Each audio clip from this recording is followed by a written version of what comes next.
Sa mundo ng plastic fairings and race-inspired egos, one little machine dares to ride its own line.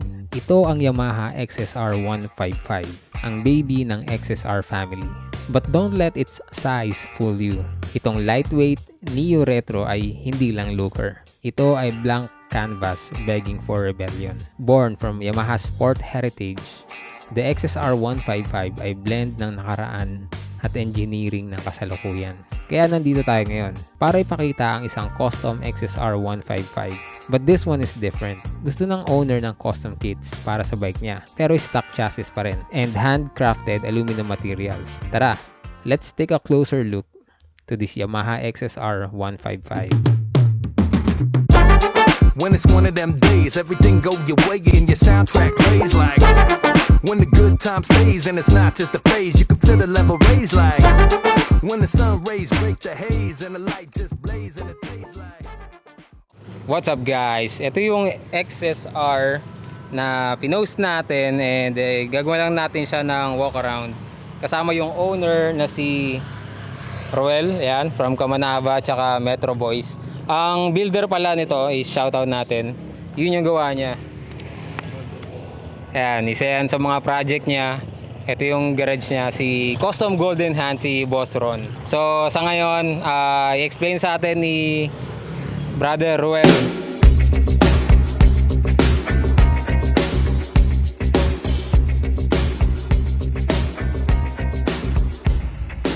Itong mga ginawa niya dito sa XSR. Tara. Alright, so dun tayo sa tires. Okay. So Pirelli to, Pirelli Scorpion Rally STR. 120 yung 120/70 yung harap, 150/70 yung likod. Ang pambansang tanong, gulong. Stock ba yung size, mags? Oo, stock lang siya. Yeah, stock lang. Tapos, itong mga custom parts na yan. So, kung mapapansin mo, madami na ding nabago. So, almost, actually, all custom parts nito is from Custom Gold lang din. Tapos, lahat siya plug and play. So, walang pinutol na kahit anong pwede mo. Kit lang talaga. Oo, kits lang siya. If ever magsawa ako, pwede ko siya ibenta, mag-change concept. Ganun yung flexibility. Yeah.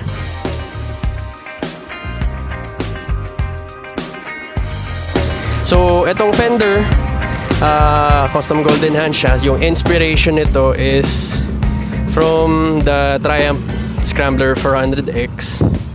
And then, itong fender sa taas naman, ang inspiration naman nito is parang sa aftermarket ng Ducati Scrambler din. Yung grills, Shopee lang to. For XSR talaga yan. Oo, for XSR talaga. So kung papansin mo, sakto yung sukat nung grill niya dun sa headlight.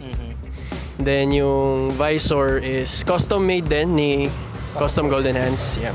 And nabanggit na ba natin na yung material nito is aluminum? Yes, aluminum. Lahat ng gawa ng Custom Golden Hands is aluminum. Wala na siyang ibang material na ginagamit bukod dun. So yan. Painted yung tawag dito, headlight mount. Signal light, bracket. Then ito, Shopee lang.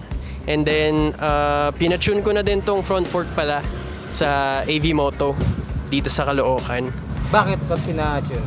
Medyo matagtag kasi ang stock talaga ng XSR. Tsaka yun yung usual na sakit yun yung usual sakit ng XSR. Kaya madalas ang issue ng mga XSR is ball race replacement. Okay. Yun. So yun yung isa sa mga I think kailangan gawin. Yan yung mga nasa taas na lahat yan Shopee Racing lang. So yung side mirrors, levers, XSR badge. Actually ang history nito, nung na-aksidente ako. Ano kasi yan? Scrape.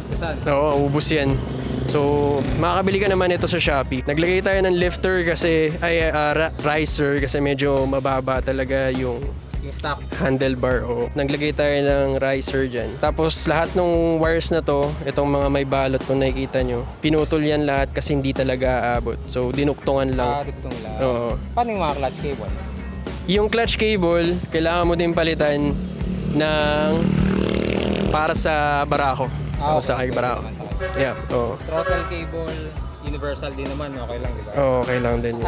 Sorry, ano pala, brake cable pala. Abot pa naman to. Okay. Next, itong, ano ba tawag dito? Delta box cover yata to. Custom made din siya na ng Custom Golden Hands. And then, itong malaking radiator, aftermarket siya for Sniper 150. So, fit siya. sa Shopee lang din to. Pero ang kailangan mong gawin dito is mag-fabricate din ng bracket para mag-fit siya. And belly pan, custom made din ni Golden Hands. So kung papansin mo, may konting details dito na X sa harap. Medyo matumi lang. Yan. Ano inspiration dito? Ito, design talaga siya ni Custom Golden Hands eh. So may ginawa siyang XSR 700 before. Yung customer hindi rin alam yung gagawin. So si Golden Hands na, si Ron. Pina-add ko na lang tong details na tong X sa harap. Mukha siyang bulky. Tignan guys. Oo, medyo buo na siya. Next, slider. Shopee. Tapos balik tayo sa taas. Ito yung tank. Stock pa rin naman siya. Painted lang ulit. Ang original color kasi nito before nung nakuha ko siyang second hand is yung silver, yung matte silver. Tapos pina-change color ko siya into white. Si Golden Hands din ang tumira nito. Tapos bumili ako ng badge dun sa Shopee ng Yamaha. For XSR din. So parang authentic pa rin siya tingnan. Oo. Tapos itong side, di ko alam kung dito tayo siguro sa kabila para mas maliwanag. Madilim na eh. And itong side na to, original design din siya ni Golden Hands. So okay naman, bumagay naman siya. Sinong nag-isip ng mga ganitong lines? Siya yan, si Golden Hands, lahat yan. So siya lang nag-design nito. Actually nung una, may binigay akong design. Sabi niya, baka hindi daw bumagay. So nag-provide din siya ng sarili niyang input. So gumawa siya ng sariling design. Nakita ko naman, medyo okay naman. Yeah. Medyo ano na siya. Tsaka nagmukha siyang nagmukhang slim. Oo, mas manipis to eh. Oh, yung stock medyo bulky, no? Oo, medyo bulky siya. May nakita akong gawa na ganito Minay. sa Indonesia. Dapat pala yung ano ko. Hindi ko nakita agad eh. The side cover? Maganda rin. Pakita ko sa iyo XSR na yun. Sige. Bubudulin na naman ako nito. Ang dami na natin binago dito. Seat, custom made din siya ni Golden Hands. So yung stock kasi, pag kinabit natin siya dito, malaki na yung uwang. So para mag-fit siya, nung binago natin yung tail, kailangan mag-fabricate.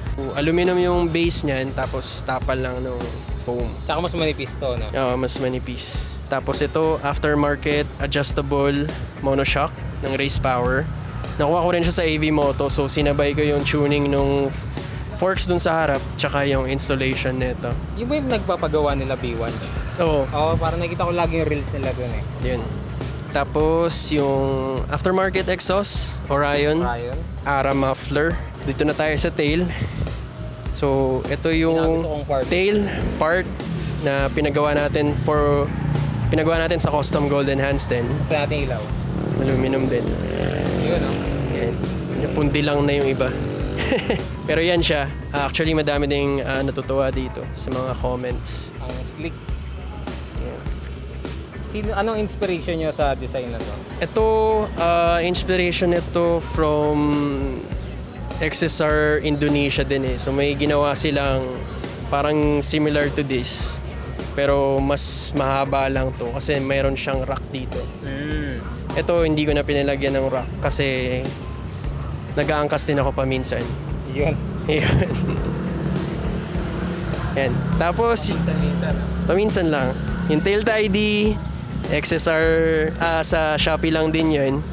Tapos, nagpa-custom tayo ng parang plate para mas secure or mas matibay lang din yung plaka. Kay Custom Golden Hands din. Tapos nagpalagay ako dito ng lagay ng signal light niya para malinis. Kasi before, parang may bracket lang dito yan na nakakabit. Oo, sa ilalim. Para mas malinis yung ditong side natin. Oo, Pagawa tayo dito. ito yung malinis na likod. Yep. Tapos, I think last na. Dito, meron pa pala tayo sa baba. Ito, recent upgrade ko lang. So, pinalitan natin yung link dun sa monoshock riser. Sa kabila.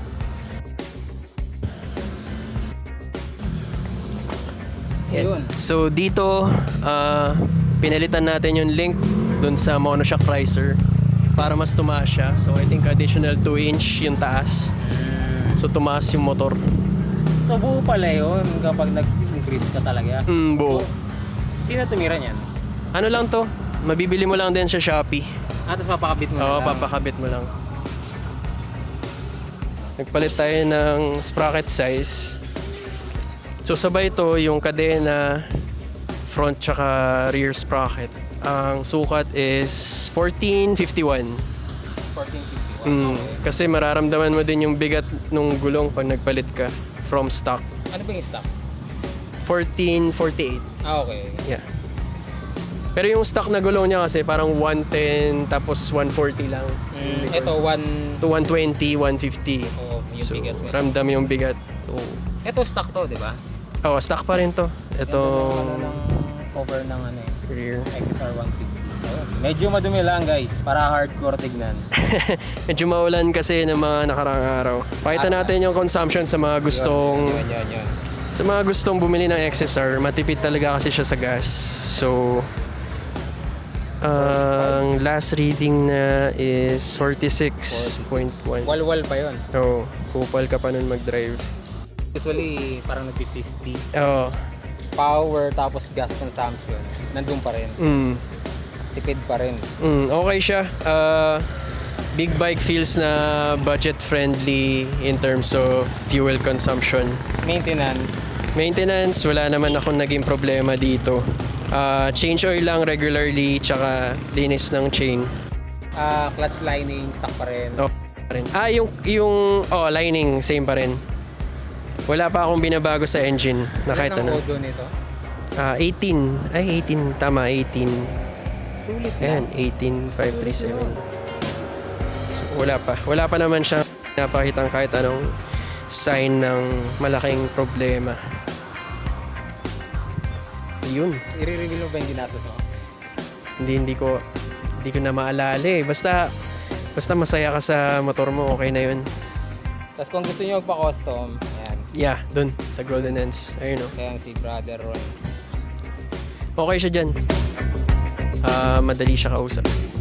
Yun, thank you, Brother. Yun.